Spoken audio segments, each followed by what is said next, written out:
So obviously glute training is a big popular thing right now. You may have a lot of clients coming to you, especially women, not that men don't as well, but wanting to work on glutes themselves, right? Trying to isolate that muscle group. So what I want to do is I want to point out and make sure that you guys really understand the hip complex as a whole when it comes to glute training, right? First off, it's very hard for your body to work in entire isolation because the body works more so as a group of muscles rather than just one. So it may be tough for some people. A lot of individuals talk about when they get into doing squats or they get into doing lunges on not necessarily feeling their glutes firing. So first off, their glutes probably are still working. That just might not be the primary area that they're feeling it.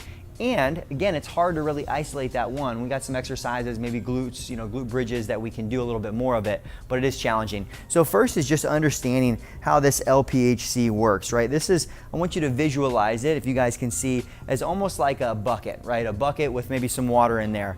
And anytime, especially when we start to understand movement, whether you want to use the word compensations or people who may have more of an anterior or posterior pelvic tilt, it's just the idea that at a neutral, perfectly neutral state, that we would have this nice even bucket of water, all right? But so for some individuals, for either the way that they were built or maybe some sort of muscle imbalances, overuse, they may be in more of this anterior tilt. We say bucket is pointed forward, water falling out there, or this posterior tilt, water falling out the backside.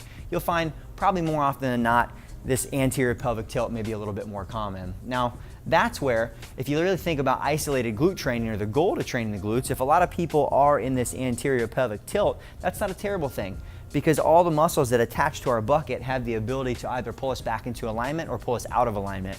So when it comes to glute training, right, if we look at it, the posterior side of this bucket, my glutes and my hamstrings have the ability to be pulling down, right? So if they're not firing, I'm not training them enough, or maybe, hey, guess what? I sit at a desk all day long, so my hip flexors are tight, my glutes don't fire, this whole system that might happen, then that's a good thing. We want to do that. But let's say you have someone who's got this posterior pelvic tilt, or maybe they're neutral to start, and we just focus on glute training, then we honestly have the ability to pull them out of that alignment. So while we're doing exercises, let's say like glute bridges, probably one of the most common and popular glute exercises, as you guys might know, lots of variations that we can do with and without weights, shoulders on a bench. There's an unending variety.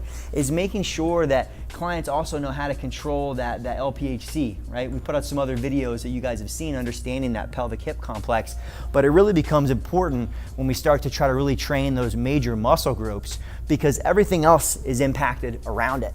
And that's the entire idea. Your body works as a whole unit.